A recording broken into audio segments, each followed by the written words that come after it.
Grazie Stefano for receiving us here in this special Super Salone edition. It's a pleasure. It's a pleasure for me. I appreciate your attention. The Salone is the most important, influential furniture event in the world. It's also intrinsically related to the city and to its design and architecture scene. How did you felt when you were asked to work on a new format in the middle of this changing time for physical events? No, well, I always was aware that what makes Milano and Italy, but Milano so strong, and the competition for, let's say, becomes the most important design platform worldwide. It's the combination of, let's say, an event like the Salone at the fair, which is a very high-profile commercial venue, and a city like Milano that during the design week opened its ground floor to not only to the design field but to culture, art events and so on. So the combination of these two are making Milano so strong internationally. And I believe this is this complementarity. It makes Milano unique in this capacity to attract the design world here for a week every year. So when in March, April, I heard that there were some doubts about confirming or not the edition of 2021, I was immediately answering, we have to do it. We have to do this because it's impossible to support, let's say, we have to, let's say, confirm our presence, our attention. And so when the Salone team asked me to imagine how to develop this edition, I was from the beginning, well, answering yes, but only if you accept to do something that has to be experimental and innovative because the moment is so peculiar. So, and finally, after certain days of discussion, they have accepted 4 or 5 big news about the format, about the layout, about also the target of the Salone, and we are here, and now we are extremely happy to have succeeded in confirming also this year the Milano Super Salone. And in this format, new format, experimental format, how did you approach it from a design and also program approach? No, allora, from a designer. From a design and the program. And the program, yeah. No, well, first of all, I have worked with a team of co-curator. So Andrea Caputo, a fantastic Italian architect. Anina Koivu is from Finland and she's a design curator. Maria Cristina Didero, also technology between, let's say, fashion and design as a curator and editor. Folders, which is Marco Ferrari and Elisa Pasquale, they have really managed all what is about graphic, vision and 3D graphic. And Lukas Wegwerth, designer based in Berlin that was from the beginning extremely sophisticated in suggesting a way to imagine setups that could be dismountable and remountable. So it's about sustainability and how we can really want that nothing has to be wasted after the Salone. So all what you see here will be reused in a way. And again, Giorgio Donà of my Stefano Boeri Interiors office, which is so also supportive. So all together, we started to imagine a new layout. It is true that we were, in a way, also pushed to do that, considering the risk the pandemic is still working. So that we need to guarantee a certain distance. We have to deal with the flows of people, avoid to create opportunity of an extreme density of bodies. So basically, one of the reasons we decided not to have booths, stands, is for that. No? So we didn't want to have too much people together in a closed space and so on. And immediately after, we started to imagine this idea of vertical setups that are very flexible. They put all the companies and the brand in the same condition. They are extremely communicative and also, let's say, democratic in a way, so because you put everybody in the same condition to the public. The second step was let's open to the public from the first day of the Salone. So not only B2B, but also B2C. And I believe that the future of the fair, we have really to redefine this combination, because it's quite a taboo to think that, well, this is B2B, we cannot have the public. If it's open to the public, B2B is a little bit penalized. I think we have all the tools and also the intelligence nowadays to put the two things together. And so that's what we've done, and I think it works so well. Third, which is connected with the second, the fact that we wanted people and buyers to buy online all the products. And so this combination of furniture that are present, so when you are here you can really touch, experience the materiality of any products and compare what the company does and what many other companies do in the same field. So it's unique, this opportunity. Together with the agility of a smartphone and buying and purchasing things and so on, it's amazing. And I think it's the future of commerce. So that's the third news. The third is about the fact that everything can be reused or recycled. And the last one was that we didn't want to have only, let's say, a commercial profile. So that's the reason that, for instance, we have 33 international schools with some amazing prototypes of what could be happening in the future. We had the makers for the first time that show what they do. We have the Compasso d'Oro, so the history of design with the chairs awarded by Compasso d'Oro. We have the food design, the best food designer in Italy, and a program of talks and dialogues organized by Maria Cristina, which is excellent and open many different, let's say, inspirations. And last but not least, also the presence of this forest of trees that after the fair will be planted all around Milano, North Milano. It's a sign, it's a message of that, with your relation with this sphere of wood, of timber that is so important for all of us nowadays. Perfect. Well, you mentioned it in a way, because the world was forced to jump into digital for this last year, that for certain industries was a good push. But we are an industry that really, we need the feel, the tactile. So no matter how many pictures, videos we see, we really need the close proximity of the atoms. Absolutely. And how do you think that the digital and the physical can collaborate in a way? Understanding that I think you are totally right. So that's a challenge, how to combine the two spheres, no? So you see here one possibility that is simple to add to the presence of the furniture a QR code, and that's in itself is it's a way to bridge the gap between two dimensions with a simple, very simple addition and the label. So that's one. I think that artificial intelligence could, in the future, help us to do something of more sophisticated, like, for example, we can try to experience the art field or the architectural field, but at the moment, exactly for what you're saying, so that the materiality of the furniture is something that we cannot separate from the image, from the icon of an object. We need to work very seriously in the combination of the two spheres and the, let's say, superimposition of the two spheres. So we need both. And after the COVID lockdown experience, we are, if possible, more convinced of the necessity to put these two things together. And well, the wall as the main element of the exhibit give us that possibility to have that perspective.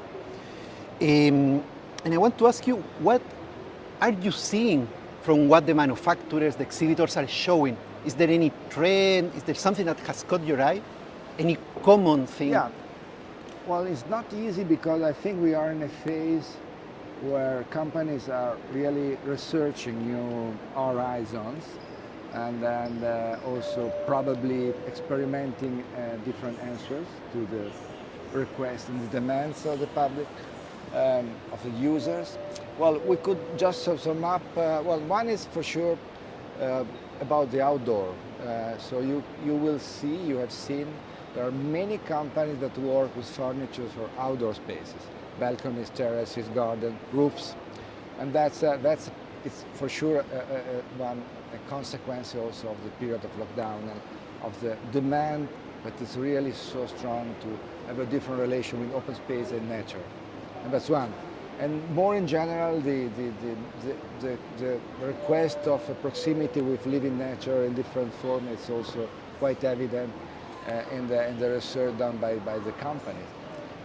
Totally another direction, it's about the creation of furniture that are mutant, hybrid or mutant, beds that become tables where you can work. So I think that bedrooms are probably in the future oriented to become hybrid spaces that can change their destination, their function in let's say in the course of one day. Maybe you can sleep, you can work, you can meet a friend, and that's a way also to, I believe that's a way to confirm that sometimes it's better to invest in the furniture than invest in transforming the space. So is high quality furniture can give you, in terms of improving the quality of your life, much more than sometimes architecture. So, but this is my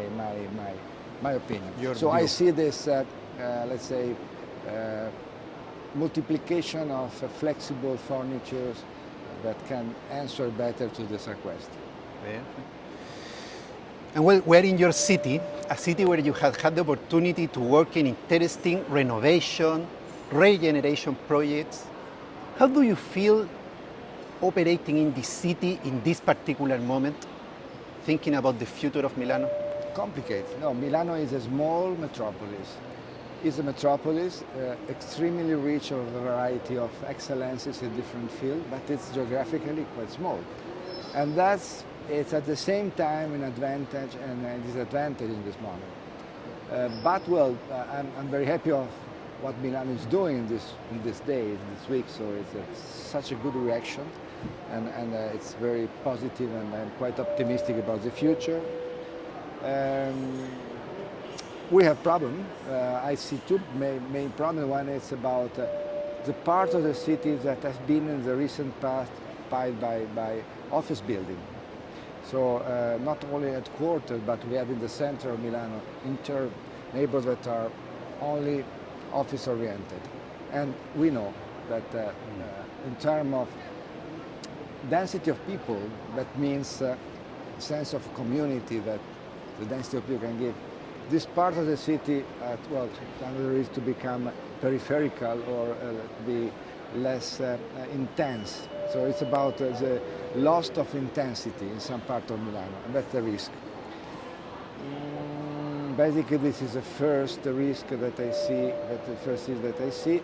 The other risk is the poor people. So the pandemic it's quite paradoxical, but it was something that was global, so touching everybody. At the same time, it's polarizing the different economical condition of people. So what you see also in Milano, you see that there are this part that are extremely intense, rich, generous, and the other part of the city where you see the poverty everywhere in public space. So that's a problem, not only for Milano. But well, with the solutions and the vision that you have developed working very intensively in the city, you also had the opportunity to design from Mexico to Shenzhen. And in a way you are taking something that I would say is very iconic from you, is this discourse and this design around the green. How are you taking these ideas of you to these, let's say, very distant latitudes of the world? No, I think this idea to combine living nature with architecture is global. It's something that we can really propose everywhere, because it's a very logic and legitimate request comes from public. And so it is true that what we do It's to every time start again, because when we work with trees, plants, you know well that climate conditions are conditioning what you can do. Are really, let's say, in every place you can select only a certain spectrum of species, for instance. And so what we normally do is, when we are working in Mexico or in northern China or in Egypt, is to, well, start with, let's say, be aware of the climate condition. Second step is to select the species that can better imitate our buildings in that specific climate condition. Third step, we start to design the facades, because every species has its own life trajectory, evolution trajectory. So basically, also, just to give you an example, when we design a facade and we, let's say, decide where to put the balcony or the loggias, the void between this balcony is related to the profile and the evolution life of every species. So the composition, architectural composition, is for me also every time extremely interesting. It's related with botany. So we work with in between architecture and botany, and that's so great in a way. I've learned a lot on it. But that's explain why, for instance, the two buildings that we have inaugurated just some weeks ago in China, in Hangguang, or the one in Nanjing, or the one that we are going to open in Eindhoven, which is another vertical forest, but in social housing, and the one in Antwerp, which is open now, are different. So you can recognize something for us as approach, as a methodology, as a thermal style, but they are quite different. And well, Italy, in a moment, was in the eyes of the world because of the strength of the pandemic, which required a multidisciplinary approach. And many professionals from the world of architecture and design tried to act first fast, but also thinking how our world will change. So I want to ask you, like, how do you think that now, moving forward, after the pandemic? After the pandemic, your vision in regards to architecture and cities will change, will set course? Well, I think we are more and more aware that the pandemic is a direct effect of climate change in a way, and the let's say the point that makes these two negative processes together is a loss of biodiversity. It's not so complicated to see how let's say this jump that the virus can from one species to the other, it's more or less always related to processes of let's say reduction of biodiversity. So when you let's say destroy a forest or substitute a woodland or a forest with a monocultural agricultural field, you reduce drastically the biodiversity of living species, and that makes the spillover easier. So in a way, one step we all have to do is to make our city richer in terms of biodiversity. And this obsession for greeneries, for plants, for trees, for forests, it's a indirect relation with this awareness. Well, so I think that this is something that we have to do now, everywhere, at different scales, because we have to do something when we intervene in terms of transforming an interior. Why not to have plants in the interior? There is a kitchen here where we do the same, or when we design a building, or when we have to change the completely mineralized facade of a neighborhood or the district, introducing green surfaces, or when, and it happens sometimes like in Mexico and in China, to propose a new city, we start again imagining a forest city where plants and humans are cohabiting. So I think we need more trees in cities, and we need more humans knowing the forest, intervening and supporting the forest. Thank you. Thank you so much.